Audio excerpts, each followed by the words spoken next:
5個成交嘅，最少有4個就係香港街坊或者一啲華僑街坊過嚟呢度買嘅。咁點解咁受歡迎呢度咧？係咪啊？咁望翻落嚟咧，其實就係啱啱望到係響樹嘅頂部上邊嘅，所以綠油油一片。再望遠少少咧，其實就望翻我哋嘅博愛里啊，同埋永怡最豪園嗰邊嘅。Hello， 各位街坊，我係阿 Ken 啊。今期嘅話又嚟到澳豐天悅，同大家嚟介紹翻呢個樓盤喺度啊。上一集嘅話咧，同各位街坊講過嘅別墅區嘅呢啲單位咧，反應好熱烈，好多嘅街坊咧後台私信我，想了解下呢啲嘅別墅可能超咗佢少少預算喺度啊，想了解下呢個樓盤咁正嘅樓盤嘅住宅單位嘅最新情況。咁今期嘅話咧，我就再嚟到呢個樓盤，同大家嚟細細拆解下。究竟而家目前佢賣緊嘅最新嘅情況係點？因為而家目前網上邊最新嘅一個項目嘅銷售政策咧，就係10888任揀喺度嘅。其實咧，佢係針對呢個樓盤嘅2棟、3棟同埋5棟嘅。因為呢3棟樓嘅話咧，會相對屬於早期推嘅單位，而且係相對於會靠翻博愛路嗰度嘅，所以講佢價錢咧相對會優惠啲。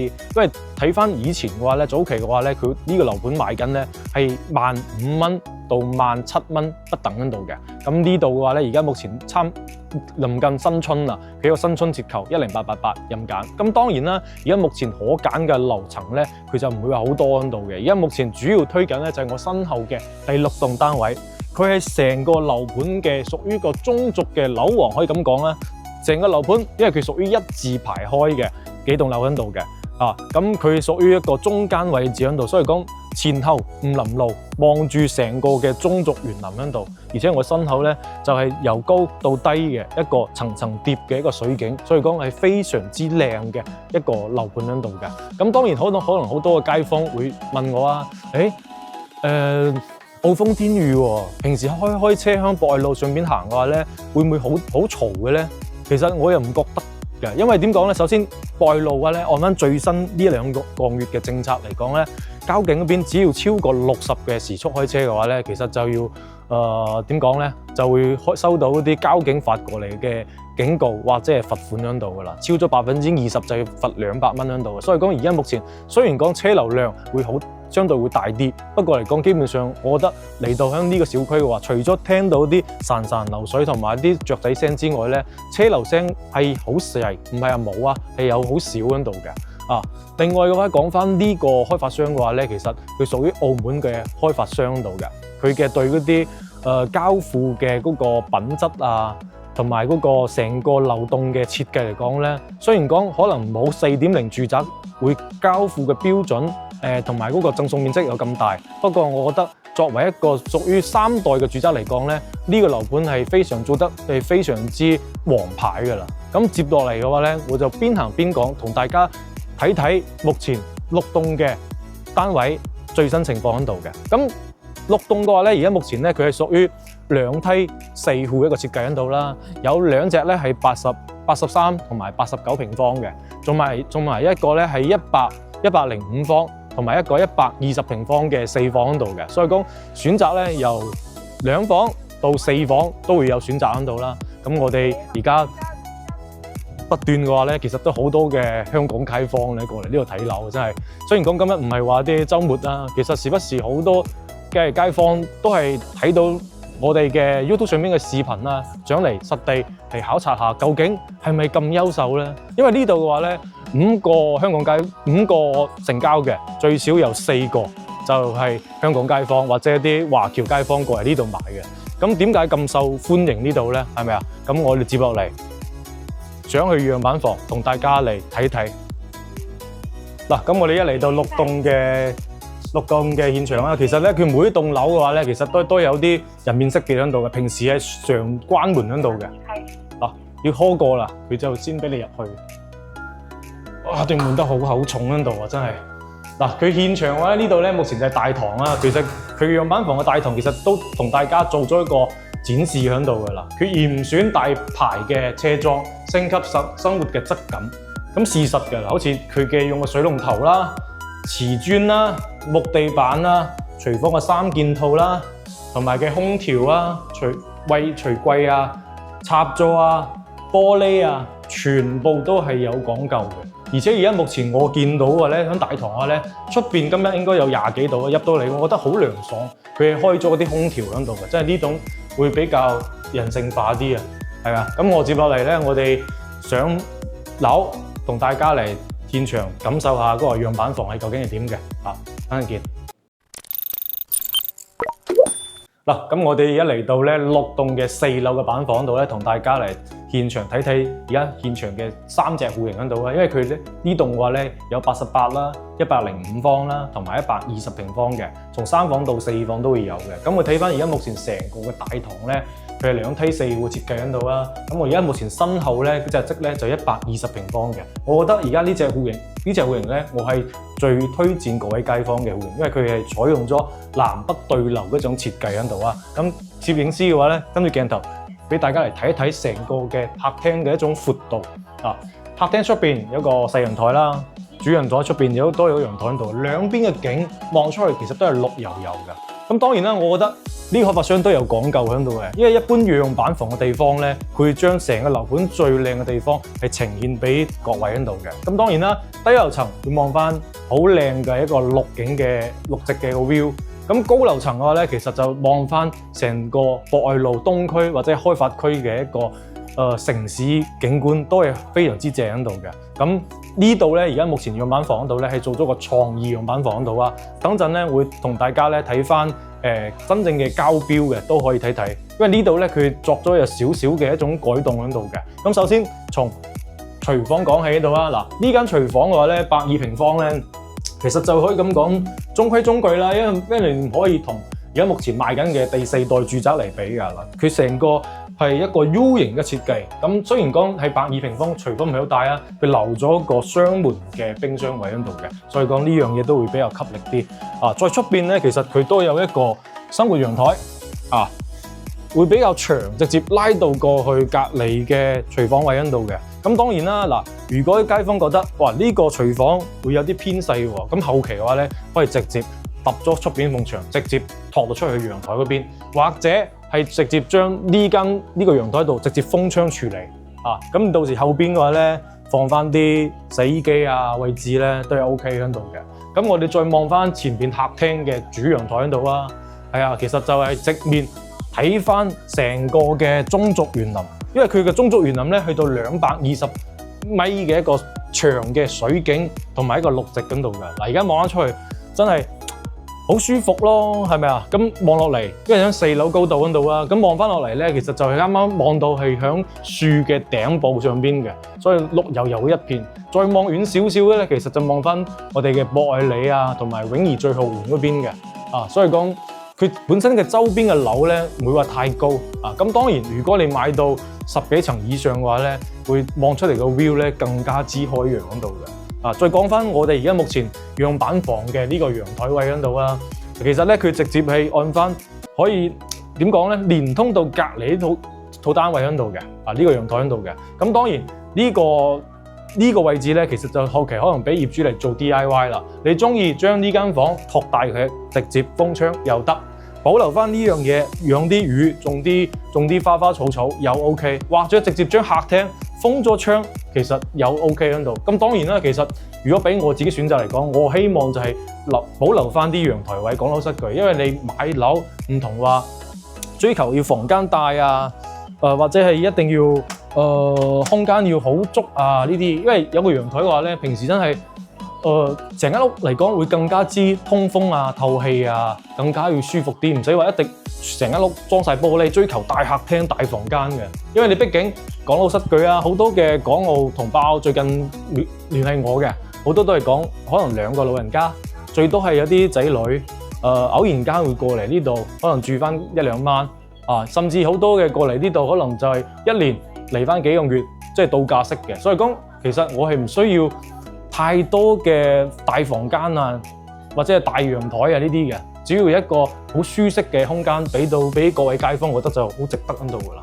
咁講完啱啱呢客廳嘅位置啊，其實我哋而家去翻房間區嗰度。咁第一間房嚟講咧，就係屬於小朋友嘅房度嘅啊，佢直接就連通埋飄窗個位置喺度啊，所以講呢間房咧，基本上仲有好大個嘅梳妝台啊，或者係做功課嘅書台位喺度嘅，都係 OK 喺度呢間房，都係相對會細啲啊，大概12個平方左右嘅。咁過翻嚟第二間房啦，啱啱講嘅可以直接連通翻陽台嘅第二間房。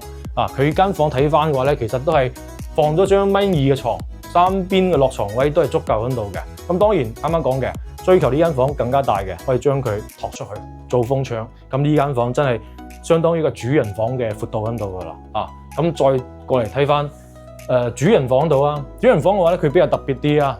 佢做咗將一間房嘅位置，因為本身有4間房嘅，120方係4房嘅，佢將其中間房剝咗佢，直接同主人房連通。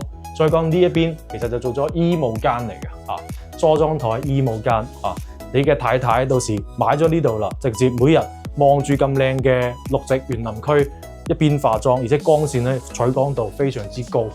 再睇翻房間嗰邊啦，呢度咧佢做設計做咗咧就係一個超大嘅衛生間套房嚟嘅。咁呢度咧做咗放一張係 king size 嘅主人床，大概去到2米嘅一個開間喺度嚟嗰個床度。所以講，我覺得買呢度嘅話咧，其實房間足夠。咁當然啱啱都係啱啱講開嘅，唔可以同而家目前嘅第4代嘅住宅嚟比啦。畢竟呢度房間佢冇第4代嘅住宅嗰啲尺度贈送空間咁多，因為呢度畢竟使用率大概去到都係90%左右嘅啫，係咪啊？不過佢嘅品質啊，佢嘅裝修啊，其實係非常之高嘅。啱啱我睇完120平方嘅嗰個示範創意空間單位啊，咁我接落嚟咧睇2套嘅交標嘅，有88同埋105嘅。各位街坊覺得呢隻面積覺得大啦，想買細間嘅，又可以睇睇因為佢總價咧大概100萬都唔使咁我哋接住睇隔離嗰隻戶型，我哋通過去咧，啱啱就1戶人嘅，呢邊咧就有3戶人嘅04號位就105平方嘅，咁02號位咧就88平方嘅。我先睇105平方嘅交標，係交標唔係創意單位喺度啊。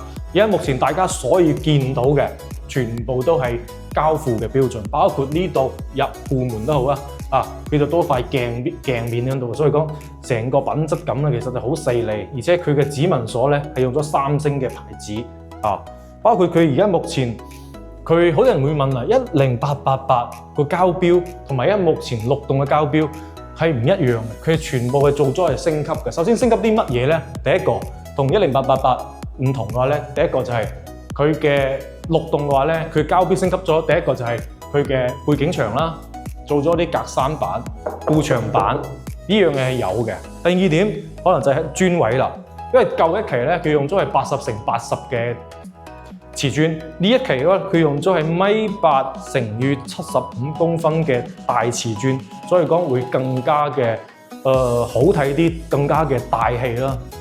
咁大家而家目前睇到咧呢啲景觀嘅話咧，其實入邊嘅裝修嘅話咧，其實都係我覺得係非常之簡約。你話好豪華嘛，唔講得。不過我覺得整體嚟講，好易嘅配搭翻啲家私偏向一個簡單嘅嗰種 feel 喺度啦。再睇翻廚房嘅交標喺度啦。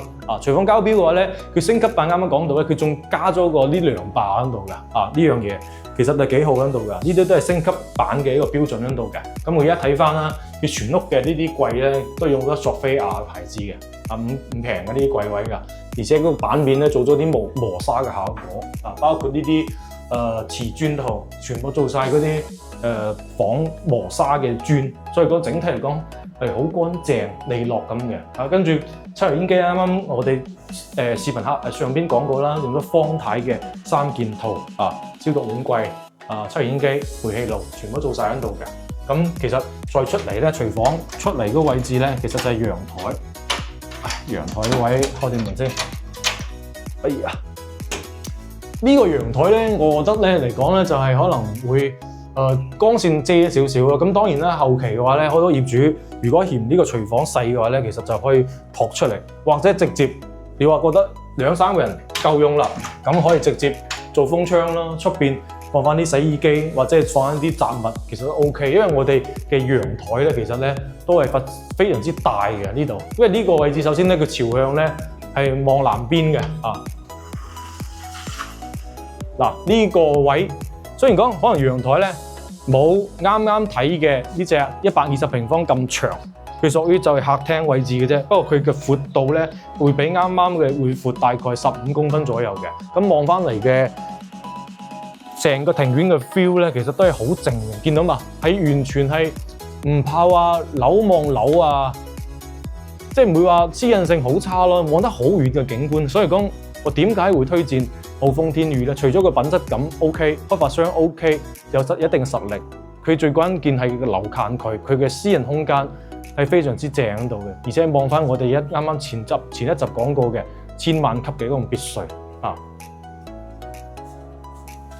再講翻房間啦，呢張105平方嗰度咧做咗3間房度嘅啦。房間大細咧，大家嚟睇一睇啊。首先入嚟嘅話咧，其實就係一個公共衛生間嘅，佢做咗3段式嘅一種設計喺度啦。連嗰個玻璃門其實全部都係安裝咗喺度嘅啊。呢啲都係全部目前係所見即所得啊。包括佢而家啲櫃位真係全部佐菲亞㗎，全部係牌子喺度嘅，係啊。跟住睇翻。